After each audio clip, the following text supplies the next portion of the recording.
इस वक्त हमारे समक्ष है भारतीय जनता पार्टी के कद्दावर नेता और पूर्व विधायक गोपाल दास अग्रवाल जी। सर, हम आपसे ये जानना चाहेंगे कि ये जो देखा जा रहा है कि जो विकास कार्य जो बोल रहे हैं अपने गोंदिया में, तो गोंदिया में विकास कार्य किस तरह से पार्टी कर रही है और क्या लोगों की समस्या है, उस बारे में थोड़ा हमारे दर्शकों को बताइए।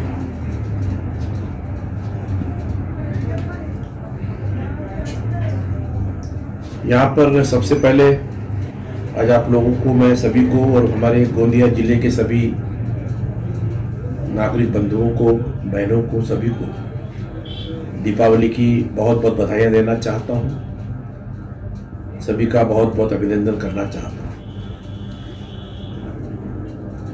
अभी लगभग 100 दिन महाराष्ट्र में भाजपा शिवसेना की युति की सरकार आई है और उसके पहले सिर्फ घोषणा करने वाली सरकार थी। 2.5 साल में महाराष्ट्र का विकास का जो सिलसिला जोरों से चलना चाहिए था, वो सीमित क्षेत्रों में मंत्रियों के कार्य क्षेत्र में ही चला और बाकी पूरे महाराष्ट्र में आम आदमी हलाकान हुआ है। चाहे वो किसान हो, चाहे वो नौजवान हो, चाहे सामान्य वर्ग का व्यक्ति हो। एक छोटा सा मुद्दा आपने देखा है कि पेट्रोल डीजल पर वेट घटाने की बात जब पूरे देश ने किया तो महाराष्ट्र उसमें मुंह देखते रहा। केंद्र सरकार पे आरोप लगाकर खुद ने कुछ नहीं करना, ऐसी भूमिका में इस सरकार ने काम किया था। लेकिन जैसे ही हमारे भाजपा शिवसेना की युति की सरकार आई, सबसे पहले उन्होंने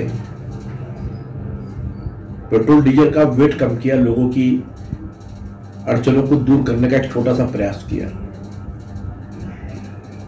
किसानों को जिनसे वादा किया गया था कि 50,000 रुपये प्रोत्साहन राशि देंगे, वो इस सरकार ने तुरंत देने का काम दिवाली के पहले करके दिखाया। जबकि पिछली सरकार सत्ता में आने के बाद 2.5 साल तक देने की बात करती रही और जाते जाते सिर्फ प्रस्ताव पास करके चली गई। तो किसान को मालूम था कि सरकार हमारी जा चुकी है, उसके बाद प्रस्ताव पास किया। ऐसी पूरी घोषणाबाजी की सरकार, लूट खसोट की सरकार थी। और अब विकास का सिलसिला पिछले 3-3.5 महीनों में, विशेष करके देवेंद्र फडणवीस जी के नेतृत्व में, एक महाराष्ट्र पिछले सब कमियों को दूर करते हुए एक विकास की राह पे चल पड़ा है। चाहे मुंबई का मेट्रो का काम हो, चाहे हमारे रोड, रास्ते, समृद्धि महामार्ग को पूर्ण करने की जोरदार कवायद हो, ये सारे काम बड़ी गति के साथ चल रहे हैं। अभी महाराष्ट्र सरकार ने नीति आयोग की तर्ज पर एक नई संस्था का निर्माण करने का फैसला किया है और ये सब भारत को आने वाले समय के लिए महाराष्ट्र का भी योगदान उसके अंदर बराबरी का रहे, इसके लिए प्रयत्न है। जहाँ तक कि हमारे गोंदिया भंडारा जिले का विषय है, इस विषय में निश्चित रूप से हमारा पूरा क्षेत्र धान उत्पादक क्षेत्र है और पिछले 2 सालों में जिस प्रकार धान खरीदी केंद्र में किसान की लूट हुई, धान का भारी नुकसान हुआ और जिस प्रकार बोनस के नाम पर बोगस खरीदियां दिखाई गई, ये सारी बातों पर अंकुश इस सरकार के माध्यम से हो, ये हमने पहल करके कहा है। और अब बोनस धान खरीदी केंद्र पर ही धान लाएंगे तो मिलेगा, ऐसा जो नियम है उसको हटाकर सरकार डायरेक्ट बैंक ट्रांसफर के माध्यम से बोनस देने की तैयारी में है। एक बहुत ही अच्छा कदम महाराष्ट्र सरकार के माध्यम से उठ रहा है।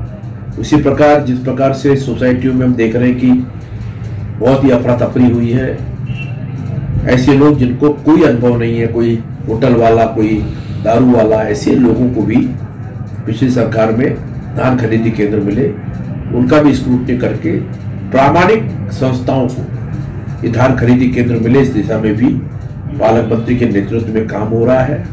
और जहाँ तक के गोंदिया विधानसभा का प्रश्न है, दुर्भाग्य से पिछले 3 सालों में विकास के नाम पर कुछ भी नहीं हुआ। दुर्भाग्य से गली नाली रोड रस्तों से विकास दिखता नहीं जब तक उसको उसका फायदा आम आदमी को न मिले। आम आदमी के जीवन स्तर का ऊंचा उठाने का काम, उसकी गरीबी को कम करने का काम जो होना चाहिए था, उस दिशा में कोई काम पिछले 3 साल में तो हमें गोंदिया विधानसभा में नजर नहीं आया। चारों तरफ रोड रस्तों की हालत एक अनुभवहीन व्यक्ति के चुन के जाने के कारण हर गांव में नजर आई।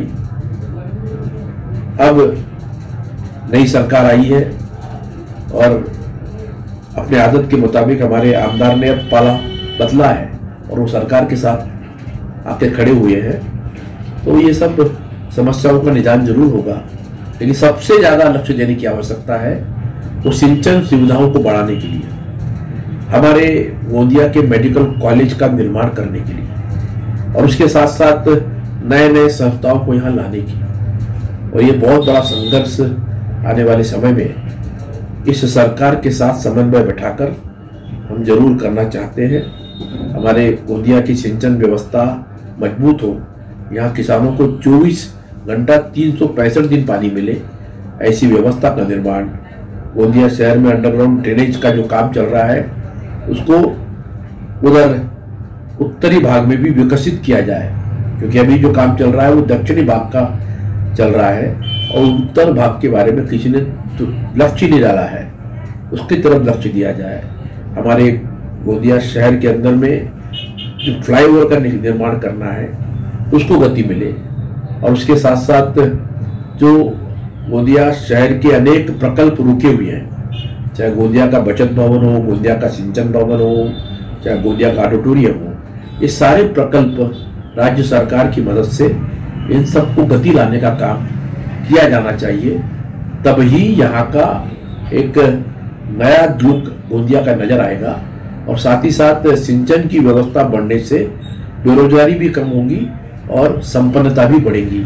इस सारे विषयों पर ध्यान केंद्रित करने की जरूरत है और इसकी ओर भले ही मैं आज पद पर नहीं हूँ, लेकिन इस सारी बातों के तरफ हमारा पूरा लक्ष्य है और जरूर हमारी अपनी सरकार है तो उसके साथ में समन्वय बैठाकर अभी सारे कामों को गति देने के लिए पूरा ईमानदारी से प्रयत्न करने वाले हैं।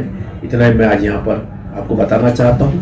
गोंदिया के अंदर बहुत जो लोग अतिक्रमण में रहते हैं उनके अतिक्रमण के पट्टों को दिलाने के लिए हमारा गोंदिया का धारावी संजय नगर, जहाँ पर 400 परिवार अतिक्रमण में रहते थे, 15 सालों की सतत लड़ाई के बाद में अब उन लोगों को भी पट्टे देने का काम शुरू हो रहा है। माननीय मंत्री महोदय, राजस्व मंत्री वीके पाटिल साहब आकर उनको 1 तारीख को पट्टे वाटप करने वाले हैं। ऐसे कई काम अभी लोगों के व्यक्तिगत समस्याओं को लेकर के इस गोंदिया में करने की आवश्यकता है। सिंधी समाज का प्रश्न है, राइस मिलों का प्रश्न है, ये सारे प्रश्नों को एक लक्ष्य दे करके उनकी तरफ पूरा हमको न्याय देने की भूमिका रखने की आवश्यकता है। समाज के हर तबके को न्याय मिले, ये हमारी कोशिश रहने वाली है और उसमें मुझे पूरा भरोसा है कि हमारे पार्टी के नेता बावन गुड़े जी हों, हमारे देवेंद्र फडणवीस जी हों, ये सारे लोगों का साथ मुझे इन समस्याओं के लिए लड़ने में अवश्य मिलेगा।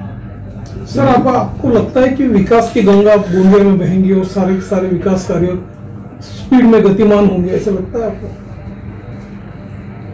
विषय ऐसा है कि विकास की गंगा बहनी चाहिए, ये सबकी इच्छा है, लेकिन गंगा को लाने के लिए भागीरथ चाहिए, वो अभी नजर आता नहीं।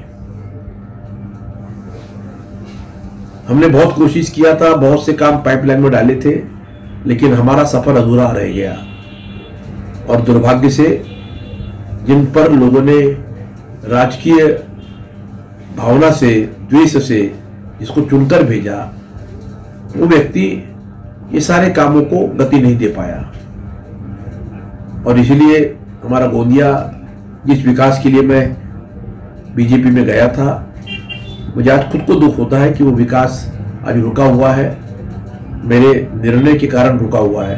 क्योंकि अगर ये यात्रा शुरू रहती तो ये विकास की यात्रा हमारी जोरों से जरूर आगे बढ़ती, लेकिन अब जो समय काल की व्यवस्था है उसके अंतर्गत अब योगायोग से सरकार हमारी पार्टी की आई है, हम जरूर उसकी मदद को उसमें मदद लेकर के उसको जरूर आगे बढ़ा